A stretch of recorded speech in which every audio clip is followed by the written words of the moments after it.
someone can relate to that. So I try to tell the stories that people can relate to.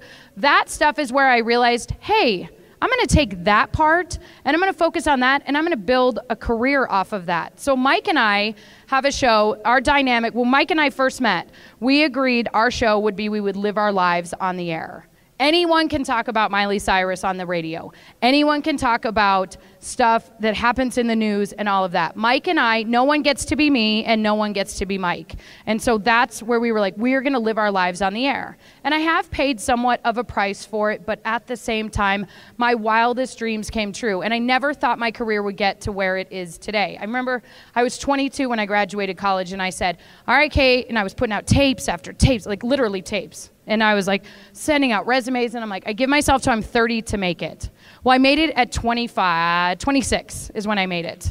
And it's not a paycheck, but it was in my soul of when I felt, you know what, if I get fired today, I knew I did it. I put myself out there. I've worked, and it was 1 year in to Mix. Mike and I had been on another radio station here in town before that. And so when we got to Mix it, I just knew it was the right fit for me. It felt good. I felt very good about myself and the radio that I was doing. And so that was my moment. I said, you know what? If I get fired today, I knew I made it. I put myself out there and I did it. So I have made it in radio. The rest is icing on the cake. And so, but with that perception, so back to that, this perception of who I am and this crazy girl and all this stuff, I own it. That's 100% my life, but there's a lot more to it. But I took that perception and I made an entertaining show out of it. And I have a co-host that respects the boundaries of things that I am willing to talk about and the things that I'm not. And with that, we have created this show that hopefully you as a listener feel like you're eavesdropping on a conversation with a best friend. That's all we want to do in the morning. We want to entertain you. We want to inform you about things you need to know that are happening around the world. If you're interested in the Malaysian Flight 370, I'll give you any info. I'm super, like, psycho about finding info on that. But anyway, and then we want to entertain you. We want to engage you. And there are moments that we want to touch something in you that you're like, I can relate to them. Mike's a father. He's a husband. There is something that happens with him that hopefully, maybe not every day, but maybe even just once, hits a chord with you and you're like, I can relate to that. And maybe there's something with me in my life. I've got a brother who really is like my kid. I've raised him since he was 14 years old. I will get choked up talking about him, but he's my pride and joy. He is my kid. And so I have a sister that is my best friend in the entire world. So family means everything to me.